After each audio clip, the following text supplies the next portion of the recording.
I'm going to trust that you all have a fresh cup of coffee as I do. You have your MREA book out, you have a pen, and you have a highlighter, and you're ready to dive in. Today, we've got a lot to get through. Now, this is a shorter number of pages than we're used to. However, this session will go just as long because there's just as much to talk about. This is a really important session. Now, also in today's time, not only we're going to be talking about the MREA book, but I'm going to bring you some stats from the National Association of Realtors to show you the validity of this message. Still clear from when it was written to today, it's still incredibly valid. It has transformed a bit, and yet it still should be informing your business. So let's go ahead and jump in. Page 185. Now this is model 2, the Millionaire Real Estate Agent lead gen model. Right out of the bat, right out of the gates, the top of that first paragraph, this is what I highlighted. He says, let's face facts. To achieve big in real estate sales, you will need a lot of leads. Underline, circle, star that right there. That is the most important component of this entire section. Bottom line, if you want a big business, you need lots of leads. And what we know about people who've gotten into this business before, when asked on the front end, why did you get in the business? What we hear most often is, I love showing homes. I love real estate. I love seeing new construction. They give all the reasons about the functional aspects of the business, and what they miss is the business they're actually in is lead generation. Without enough leads, you don't have a business. You are in the lead generation business. He goes on to say, to be a millionaire real estate agent, you'll need enough leads to drive your millionaire economic model, which we'll talk about. Now, further down there, you're going to see where he says marketing-based, prospecting enhanced, this section. Now, what I want you guys to do is draw an arrow flipping those two, like this. Look at my book right there, just like that. Now, we're going to talk about that, but at the time the book was written, all of the MREA agents who contributed to this book were marketing-based and prospecting enhanced, meaning they put most of their eggs in the marketing basket and prospecting came along with them. It was a little part of what they did. And what we know to be true today and for the last number of years, that's actually switched. And we're going to talk about why. But that's actually switched. Now it's prospecting, or should be prospecting based and marketing enhanced. Now look what he says in that section on the bottom of 185. The reason we keep saying marketing based is because marketing is a leveraged activity. To be able to generate the number of leads you'll need, prospecting just won't be enough. Now, also for context, keep in mind what he's talking about right here is the person who is the millionaire real estate agent, the person with 320 closed sales per year. So if you don't have 320 closed sales per year, he's not specifically speaking to your business today. What he's speaking to is what your business will become when it grows to that level. What we know is you can't prospect by yourself. There's not enough hours in the day. There's only one of you. You can't prospect enough by yourself to get to 320 sales a year. You're going to need to work in other avenues. Marketing fills that gap. What we know, though, what we absolutely know is marketing has become less effective. Now, don't take my word for it. Let's look at some numbers. Now, the National Association of Realtors, every year, they poll home buyers and home sellers. And it's called a profile of home buyers and sellers. And what they do is they ask them the same questions every year. This is a phenomenal report. If you don't download this from NAR every year, you're missing something big because it tells you a lot about what the industry is doing, what's coming, what changes have happened, and how the consumers are finding you and what their preferences are. So that being said, we're going to dive into this, and I'm going to give you a couple of screenshots here. Let's talk about marketing specifically. Now, first, what we know is this. We know that in the MET database, and this is on the bottom of 187, we know that the MET database and Haven't Met database are both of our paths to get to where we want to go. Now, we're going to move around a little bit, so stick with me. This is figure 37 on the bottom of page 187. What we know is there's a path to get to where we want to go. Now, these numbers are based, as you can see here in the bottom, they're based on how do we get to 320 sales per year. This formula still works even if your end goal is not 320 sales per year. Now, here's what we also know. To get to the MET database and to grow it, it requires marketing. It also requires some prospecting. So let's look at what NAR tells us. Here we go. From the 2018 Profile of Home Buyers and Sellers, how buyers found their real estate agent. Now this is how buyers, first time and repeat. First column here is all buyers. Look with me if you would. Just look with me really quick if you would. First is referred by or is a friend, neighbor, or relative. That's 41%. 41%. That's big. 41% of the time, or the way they find an agent to work with, is a referral from a friend, neighbor, or relative. This is why marketing based is no longer, hear me clearly, it's no longer the best path forward. Now let's keep going. Look at this, used agent previously, so a repeat business, 12% of the time, or the way agents were found or discovered by buyers who they chose to work with, was because they'd worked with them in the past. 7% was because they inquired on a specific property or they viewed it online. Now, it gets small after that. Here's what I want you to look at. What we would consider marketing: newspaper, yellow pages, home book ad, advertising, calendar magnets, you name it. Look down here at the bottom. This asterisk means it's less than 1%. Less than 1%. So guys, here's what I want you to think about. At the time the book was written, the internet was not really a thing. It was there, but it was not a thing. It was nothing like it is today. If you remember Netscape, you know what I'm talking about. It was sort of there, but it was not what it is today. And so marketing had its place. Marketing was incredibly effective because marketing was how we reached the masses. And fast forward to today, to the end of 2018, when they asked home buyers and sellers that made a purchasing decision in 2018, what they got back was less than 1% of the time, the way they found the agent they worked with was through marketing. Now, that doesn't make this book wrong. This just means that this book was written when it was written, and the industry, the game, has changed. And so the question from me to you is, are you changing with it? Because if you're not, you're going to get left behind. Now, here's what we also know. This will blow your mind. Now, what I know, a lot of you might be sitting there going, okay, yeah, that makes sense, but marketing is still the highest form of leverage. Maybe. What I would argue with you is that there might be a higher form of leverage. Now look at this. This is the number of real estate agents interviewed by first-time and repeat buyers. Now look down here with me. All buyers. I'm not going to say one or the other, just repeat or first time. All buyers. 68% of that group only interviewed one agent. One agent. 68% of consumers only interviewed one agent in terms of when they were buying a property, finding an agent to help represent them. Only one. Now, what we know is with the advent of the internet, we know today, not Netscape days, but today, they're going online first. They're searching for properties before they even let anybody know that they're interested in looking to buy or sell real estate. The key for you is how soon are you getting in front of them? And so the old days of marketing on bus benches and billboards and all that stuff, like that's fine. It's brand awareness, but it doesn't work at the same level that it used to because of the changes that have happened in our industry. Now, as we say that, look at also what we're looking at here. 20% interviewed two. So guys, that's 88% interviewed two or fewer agents before deciding on who they're going to work with to make a purchasing decision. These are big numbers. Now, those are buyers. Let's look at sellers. Method used to find the real estate agent: first time or repeat sellers. So these are people who are listing their property. 39% came from a referral or is a friend of the agent, a neighbor or relative. 24% had used the person before, had used the agent before. Now, come all the way down here, all these little small things. What do you see here? Newspaper, home book, advertising, magnets, calendars, all the other stuff that the industry has done for years, and a lot of people do just because it's always been done, accounts for 1%, and then less than 1% of the way sellers found the agent they chose to work with. So guys, here's what I'm telling you. When the book was written, it was marketing based because marketing worked differently than it does today. In today's world, this has shifted. It's now prospecting based and marketing enhanced. Now, he talks about this more on page 186. Look at the top page 186. He says this. He says, then you might ask, why do prospecting at all?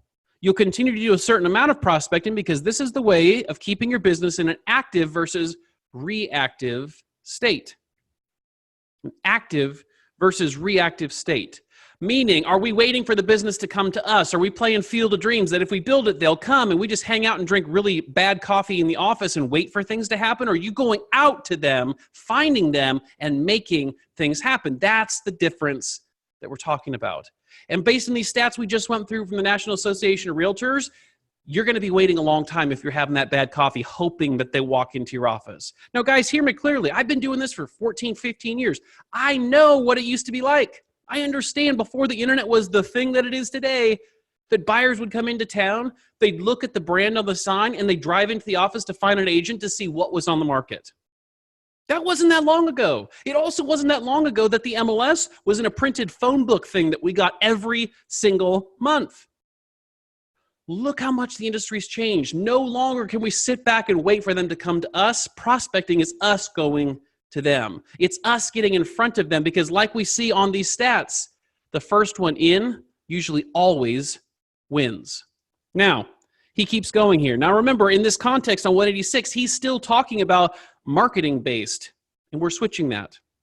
But here's what he says.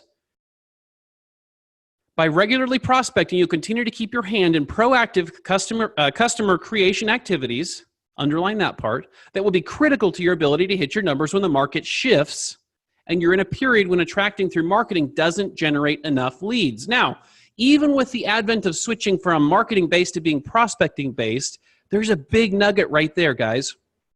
A prospecting-based, marketing-enhanced agent will always weather a shift and a change in the market better than somebody who is passive and relying solely on marketing.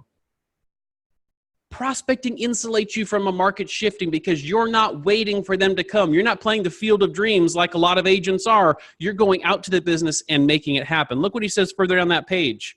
Basically, here's how the lead generation model works to become a millionaire real estate agent. You run an aggressive marketing and prospecting campaign built off of the first list in figure 10 on 138. Go ahead, flip back to 138 right now. See if you remember, I'm doing it. You should do it too. Yes, you. Flip back to 138.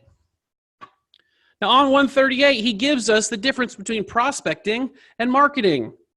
We're looking at figure 10.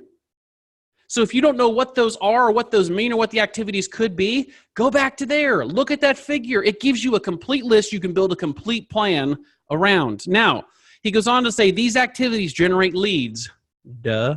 These activities generate leads. All of these leads go where? They go into your 8x8 program. Underline this, to establish your relationship with these individuals. The 8x8's sole purpose is to establish the relationship and cement the mind share with these individuals. Now, what we know is a lot of agents skip the 8x8 and they go straight to the 33 touch. And that's a big mistake because without that step in between, a 33 touch can feel spammy. A 33 touch can feel overwhelming. Without that 8x8 step, you're going to have a significant amount of unsubscribes, likely. The 8x8 is designed to ease them in. It's designed to put their toe in the hot tub first before you crank up the heat. Get them used to you communicating with them. Get them used to this type of interaction with them. Then put them on the 33 touch. And that's what he says here. Their names are then, underline then and only then, added to your MET database, and they get the 33 touch treatment each year. The 33 touch program should then result in repeat and referral business at a ratio or a rate of 1 referral and 1 repeat for every 12 people in the program. Now, I want you guys to dog-ear this page because you're doing your business planning each year. This ratio matters to you in a big, big way.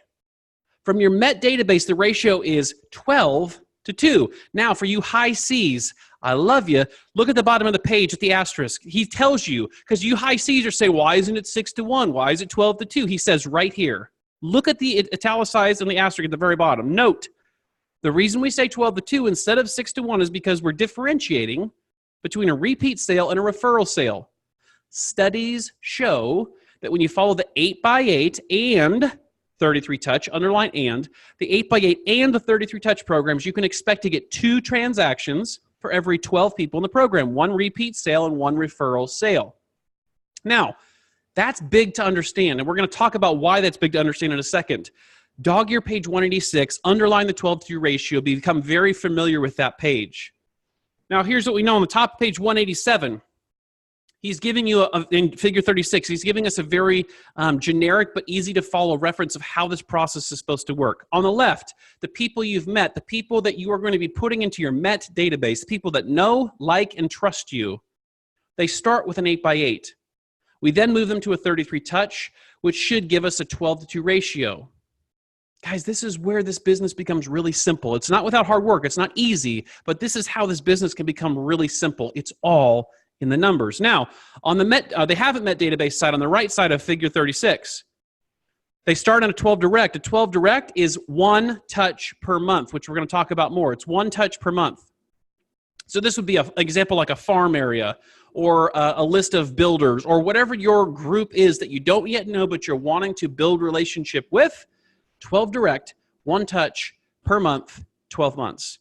That ratio then, of course, because it's colder lead generation, is 50-to-1. For every 50 people in that group, you should expect one closed transaction. Now, side note, in the Facebook Mastermind group, I just loaded, before this video started, I just loaded a video of Tony DeCello outlining what the new 33 touch program is. Now, if you don't know, they are currently working on a rewrite for MREA. Now, hear me clearly. 99% of the book is not changing. Yet things like the internet popping up and being completely different than when the book was written, they're going to work in some stuff to accommodate for that. Specifically, the budget model. How much are we spending on internet lead generation? Is it different today than it was when the book was written? Yeah, they're going to work in that kind of stuff. But what's amazing is, as they look at these ratios, they looked at all the formulas in the book. What's amazing is they've stood the test of time. They haven't changed. What has changed, though, is that 33-touch program. It's actually now a 36-touch program. So look in the Facebook Mastermind group. You're going to see the video that I posted. Viral Media interviewed Tony DeCello, and he outlines the new 36-touch program as it's intended to be laid out. Guys, it's so much better. It includes today's technology. It includes client events. It includes all the stuff that's going to be somewhat enjoyable for you to do, and it's going to be easy for you to follow. Go in, watch that video. It's in the Facebook Mastermind group. But that 36-touch, the new 36-touch, which replaces the 33-touch, that is an integral part. It's the only way you're going to get that 12-to-2 ratio. If you skip a step here, you won't get the same ratio or conversion. Now, page 187, he says, on the other side, you're marketing to geographic or demographic lists that you've dropped into haven't met portion of your contact database. I want you to think about it like this. Your job every day not only is to add to your met database, but you want to be cultivating that haven't met list. You want to build that haven't met list as big as possible, because over time, people from that haven't met list are then brought over into the met database. And we bring them over from the haven't met list once we have contact or a meeting or some kind of substantive conversation with them. We move them over to the met database. We start them on the 8x8. Then they go into our 33 or 36 touch, and they now live in our met database. We're constantly wanting to feed the funnel of the haven't met database to kick out enough people at the bottom to convert to our met database. This is how we build a big business, okay? Keep going there, and on page 187, at those conversion rates, the Millionaire Real Estate Agent will need either 1,900 people in his met database, option 1, or 16,000 in his haven't met database, option 2, or, look right here, option 3, a combination thereof. And this is the most likely path for you. Now, don't look at these numbers and freak out, and we're going to talk about that. Don't look at 960 in a database if you have 3 and freak out, right? We all start somewhere. What we know, though, the point of this exercise, the point of this figure from the book, is that your business is going to grow likely in a combination effort between a met database and growing a haven't met database. So in option 3, in this example, going for 320 sales per year, you can see that's going to take at a 12-to-2 ratio, 960 people in the met database, and at a 50-to-1 ratio, 8,000 in a haven't met database. Now, why are these numbers important? Why is this figure important? This is important because this is what allows us to plan for your future. It's what allows us to look at your business and see how much potential is there currently today. Let me tell you a story. So I've recruited a lot of people to the company that I'm with. And I mean the big company, the parent company, the franchise company.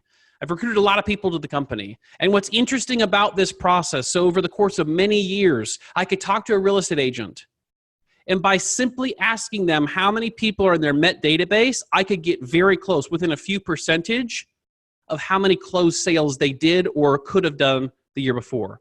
Guys, I promise you this formula works every single time. Now, what I know is there's 2 types of conversations around this. First, a conversation with somebody who gives the number, they've maxed out their met database, that's great, but they're hitting a ceiling. What does that tell us they need to do then? Well, it tells me they need to work on growing their haven't met database because they're properly working their met database. They're getting as much business out of it as they can. And now it's time to build a bigger database. The second type of conversation is this. Somebody who has a big met database. You know the person I'm talking about. Well connected. Everybody knows them. Everybody likes them. And yet they still struggle in real estate. They still are not hitting their potential. And you walk them through this exercise of how many people in their database. You divide it by 12. You multiply that number by 2. And you show them how many deals are sitting in their database if they would simply work a 36-touch program. If they would simply work the system and put something in place, work it consistently, showing them how much potential their business today actually has for them and what that means in GCI to them. Guys, this is a mind-bending experience for a lot of people. If you've not done this for yourself, I want you to go ahead right now as you're watching this. I want you to write down how many people are in your Met database. Now, if you don't know, that's problem number one. We should know this number. Just like if you're a stock broker or a stock trader, you're going to be in your stocks every single day looking at what's happening. Your database should be the same way for you. Your database is your lifeblood. It's your business. Yet a lot of agents are out of touch with it. So number one, I want you to write down right now how many people are in your Met database, not the general public, not the county that you live in. I'm talking people that know, like, and trust you. How many of those people are in your Met database? Now I want you to take that number. I want you to divide it by 12. Take that number right now and divide it by 12. And the answer you get from that, I want you to multiply it by 2. Now, if that number surprises you, it means you're not working your Met database at the level you could. And there's a lot of potential in your business. And if it doesn't surprise you and it matches up to close to what you're doing, it tells me that's great. Keep doing what you're doing. It's time to build your haven't met database. Either way, there's opportunity in front of us. And here's the beauty, guys. Either way, it tells us exactly where to focus our time, energy, and effort. Now, one of our friends, Cody and I's friends, Jason Abrams, came to a convention that we were at here recently. And this is a really interesting exercise. So if you have an iPhone, I want you to pull it out. I want you to pull out your iPhone. I want you to go to your contacts, right? I want you to go to your contacts. And I want you to scroll all the way to the bottom. Go ahead, do it right now. Scroll all the way to the bottom of your phone. And what you're going to see is a number at the bottom. And it's going to tell you how many contacts are in your phone.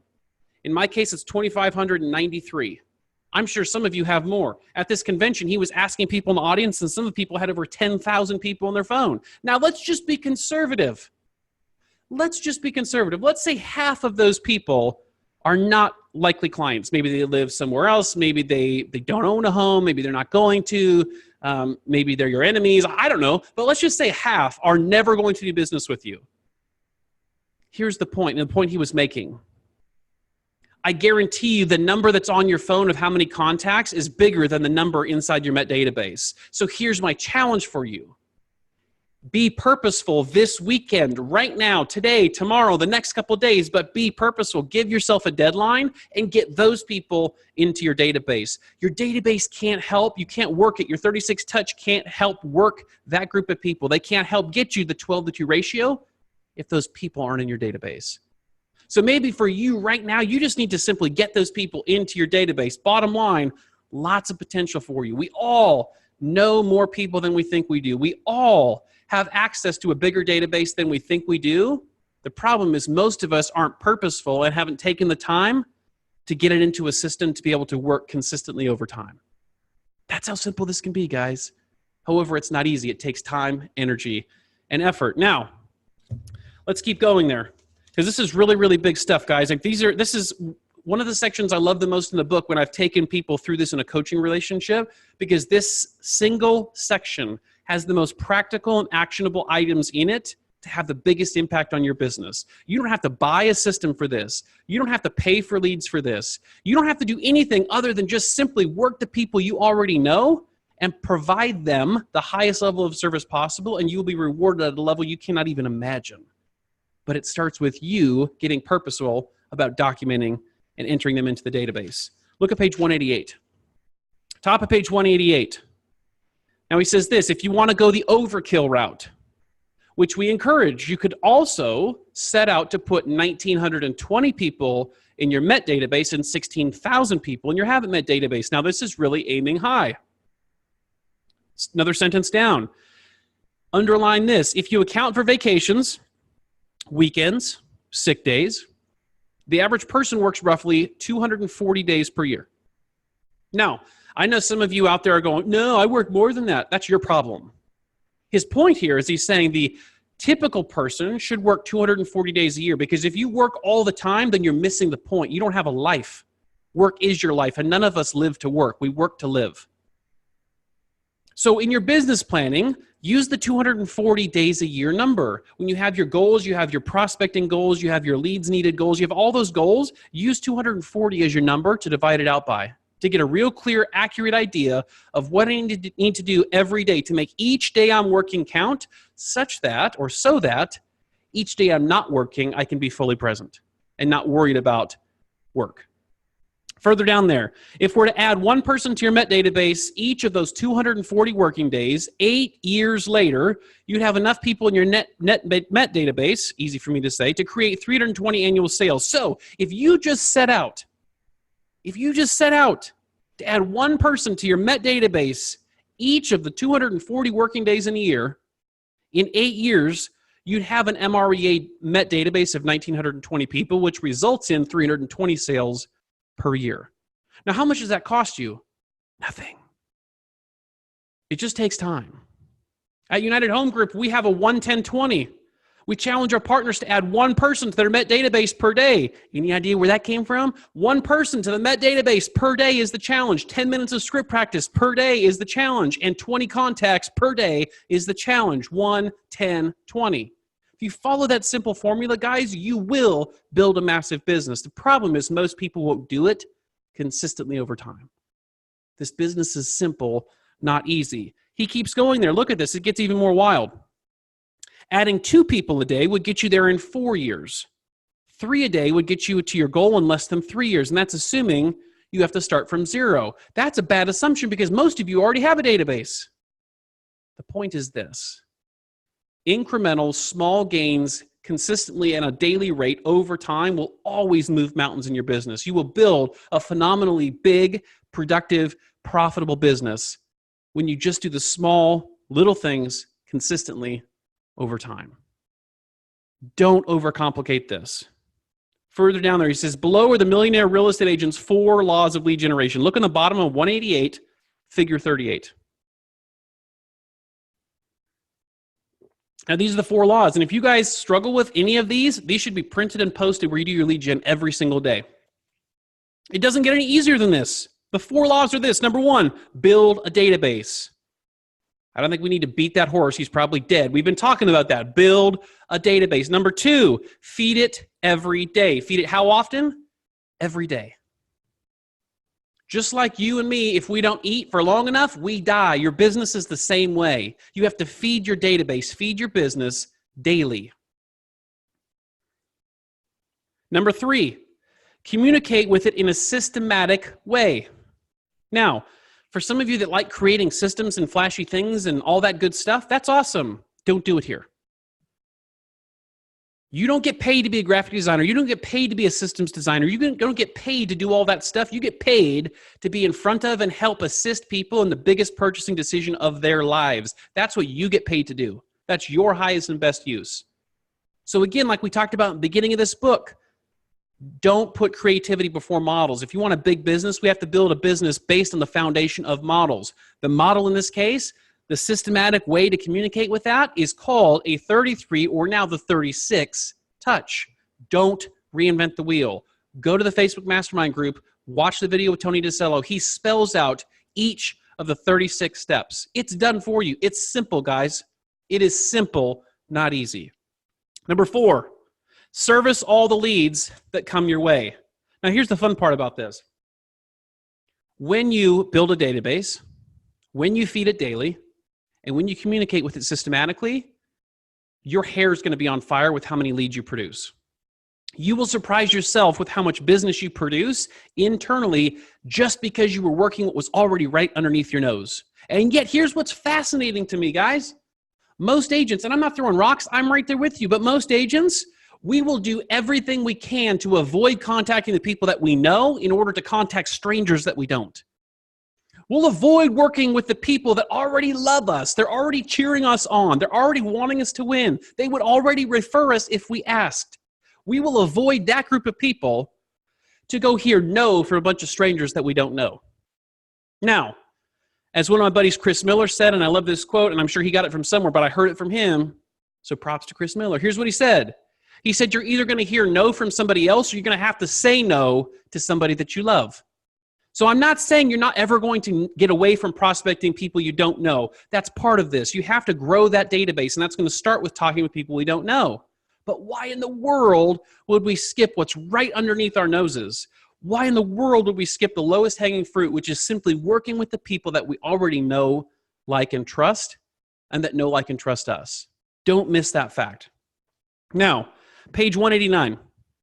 Cost of massive lead generation success. And this is a big aha for a lot of people that I've walked through this with. Look at what he says at the top. When I throw out these kinds of numbers to agents who are striving to become millionaire real estate agents, one of the first assumptions they make is that it will cost a fortune. Further down there, let's break it down to a per sale cost for sales generated through marketing and prospecting to your met and haven't met database. Now, figure 39, he actually goes through and breaks this down for you. Here's the Reader's Digest, or the nuts and bolts version that you need to know. He's looking on the Met side. Let's just look at the left-hand column here, the Met database side. And he's assuming 50 cents per touch. Maybe it's more, maybe it's less. He actually goes on to say that in the next page. He says some of them were $1, some of them were less. Put in your own numbers. Don't get hung up on the stupid details. Just follow me here. Like, look what he's saying.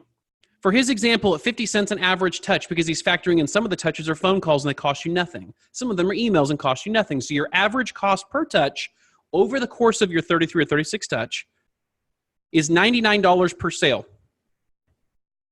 $99 per sale. Now, to reach your goal on section 4 of that column, to reach your goal of 320 sales, how many people would you need in your Met database? That's the beauty of this, guys. We can simply work it backwards.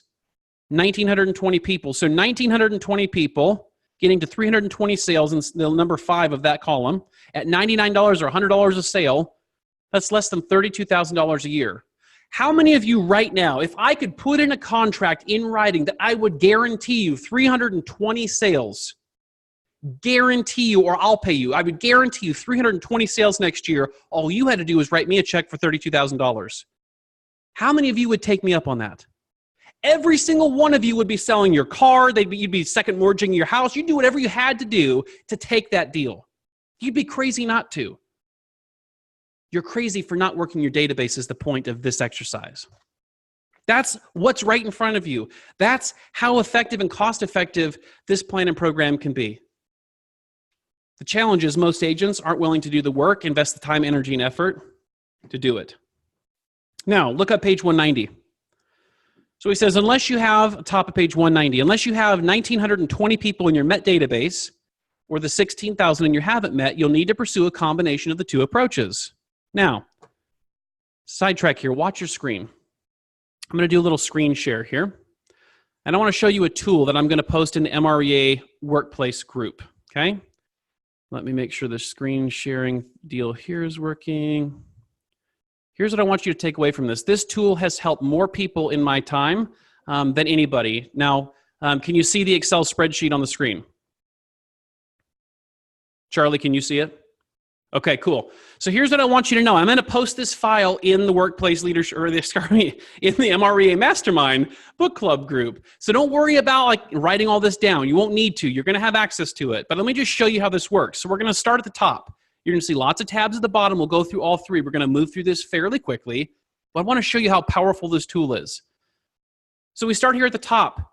Close sales goal. How many sales do we want to close in the next 12 months? I don't care when you're watching this video, whether it's right when we're recording it or 14 years after we recorded it. It doesn't matter. Think of 12 rolling months from whenever you're watching this video. So let's say your goal is 60 closed sales.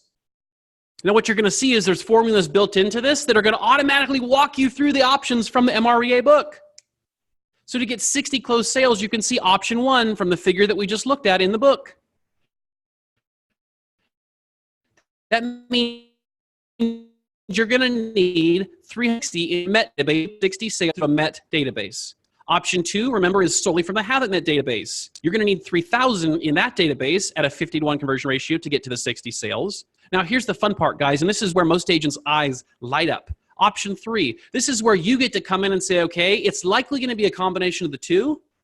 What do I think that's going to look like for my business? So let's say you think, okay, for my Met database, it's going to be 60% of my business. We automatically calculate for you and show you now that that means 36 of those 60 sales are coming from my Met database, meaning I need 216 people in my Met database if 60% of my sales come from that group. And then the Haven't Met, if it's 40% of my sales, I'm going to need 1,200 in the Haven't Met database. Do you guys see how this is so simple? This gives you the roadmap. This tells you exactly what you need to do. Now, from here, follow me. From here, we're clicking on this second tab at the bottom. And this is called the Gap Analysis Worksheet. And it takes the data from the first sheet and brings it over here. So look at this. The goal numbers. We come over here and put in current. So let's say in your Met database, you have 150 people. And let's say in your Haven't Met, you have 250, just for easy math. So you change what's in the blue. You change to put in your current numbers. It brought forward these two from the previous page. Now it tells you, okay, agent, here's what you're hunting for. Here's how many people you need to add this year in order to be on pace to have those sales by category, Met and Haven't Met. Now, follow with me again. Look at the third tab here. Now it tells me exactly how many I need to add each month. Do you see how simple this can be? We started with how many closed sales do I want? Figured out my option 3, what percentage is going to come from each Met and Haven't Met group. Then we look at the gap and we drill it down to how many people do I need to add each month to be able to be on pace to have a database of that size to produce that kind of business. Guys, this is simple, not easy. We will be sharing that with you in the group. So look for that after this call. It will be in the group as a file you can download, but utilize that tool. Now, look at page 190. About a quarter of the way down, he says lead generation cost. This is a big one, and I want you to underline this if you're reading. Lead generation cost should be about 10% of your gross income. So if your 396 touches to a database of 1,920 costs you only $63,360, that will add up to only 2.6% of your total gross income. Now, guys, what he's talking about is the budget model here, which we've talked about before. We're going to talk about again from the MREA standpoint.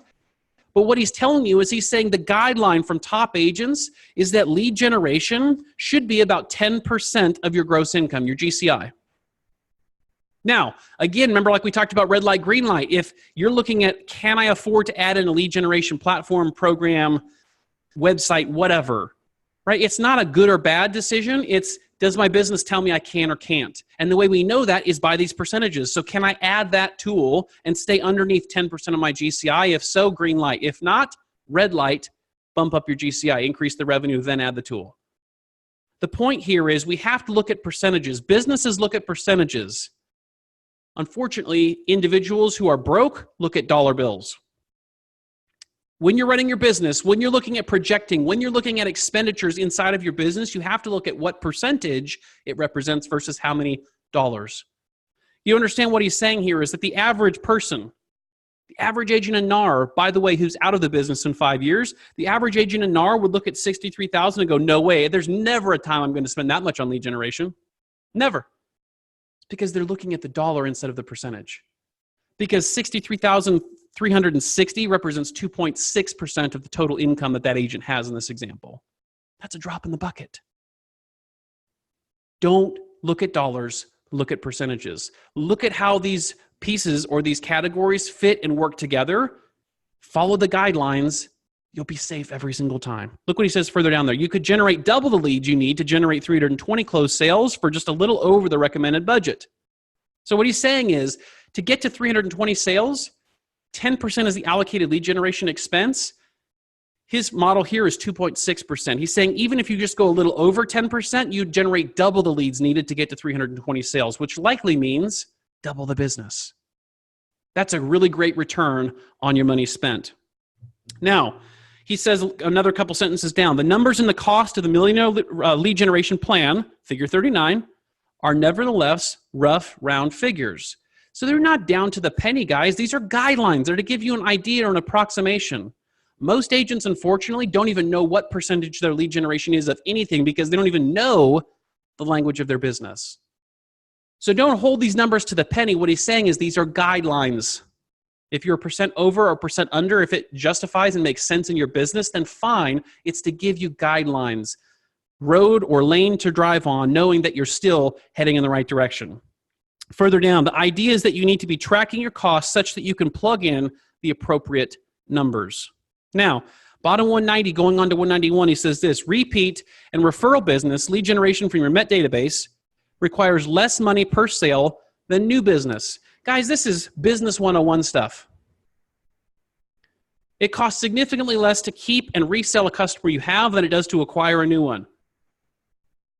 I think we would all listening to this agree with that. You're all probably sitting there nodding right now as I say that, like, yep, I know that, I agree with that. Yet it's not showing up in your business because you're not working hard to keep and create repeat business from existing clients. You're ignoring those people to go out and find new ones. And it doesn't make that wrong. It just makes you silly. Focus on the people right in front of you first while you're working on adding to that group by focusing on people you don't yet know. But don't miss the low-hanging fruit right in front of you.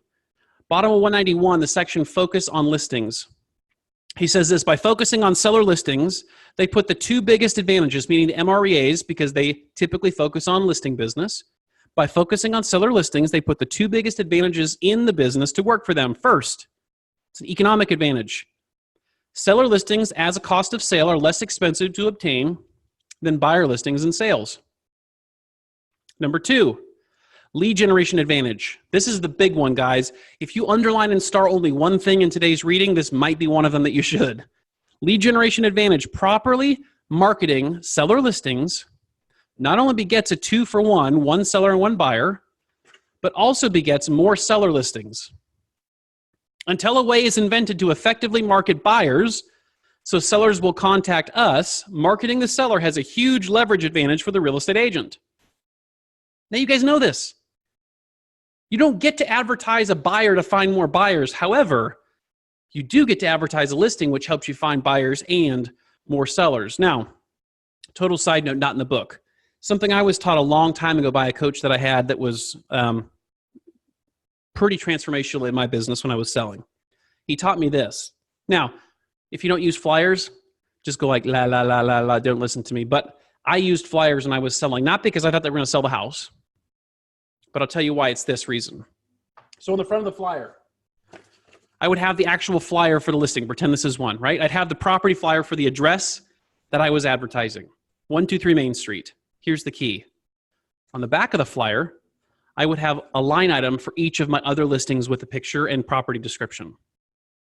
And the way I did that was I sold each of my listings and I said, look, yours is always going to be prominently displayed biggest on the front side of each of the flyers we do. And on the back, all of my other listings are then going to be advertised as well. Here's the good thing for you, Mr. and Mrs. Seller. You're going to be on the back of all my other listings flyers as well. You would agree that gives you more exposure, which should help you sell in less time for more money with less hassle, wouldn't you? Guys, this was a no-brainer. Now, what I was also doing, I was making a strong statement that not only did I have this listing, but holy cow, look how many other listings I had. Do you think that helped me get seller clients? I promise you it did, because I always asked, how did you hear about me? And where did you get my number? Guys, that simple hack, if you do flyers, that simple hack is exactly what Gary's talking about here in this section. That's a way I can use a listing to find buyers and other sellers. There's no known way to do that currently with a buyer. Buyer business is good. Buyer business is important. You need to have buyer business. This is not saying ignore buyer business. What I'm saying is for the listings you take, figure out how to leverage them at the highest level possible to ensure you're getting the best chance of that 2-for-1 that he's talking about. Leverage that business to create more business. Now he goes on to say there, Millionaire Real Estate Agents are seller listing lead generators first, marketers of those seller listings second, and buyer listing lead generators third. So again, guys, buyers are good, buyers are not bad. Listing focus. Listing should always be the primary focus of you building a big business. Ultimately, the point of today's session is go through and make sure your database is fully built out. Make sure you have your database in one place. I don't care if it's in Excel. Just get it into one place where you have name, phone number, email, address, basic information. Start there. Make sure everybody you have is in that group. Watch the video on the MREA Mastermind group on Facebook where Tony DeSello is going to outline for you each step of the 36 touch, and then just do it. Just do it. But don't miss working the group that's right in front of you that already knows, likes, and trusts you. Don't miss working with the group. Remember these stats from NAR. Don't miss the group. The majority will already work with you or will refer you to other people. The majority of the way buyers and sellers found their agent was through referral by a friend, neighbor, or relative, or they used the person previously.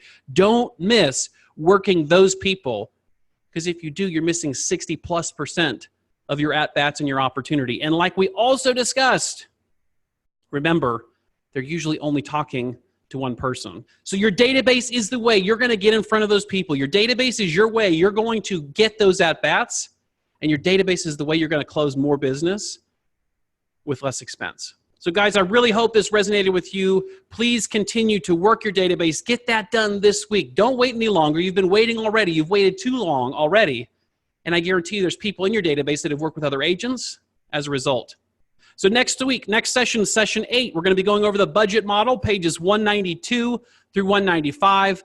Thank you guys for being on the call with us today. Make sure to go into the Facebook Mastermind group, check out that video. Also check out the database size needed tool, the Excel sheet that I'm going to upload that we went over. That'll be there for you. And we'll see you guys next week. Have a great day.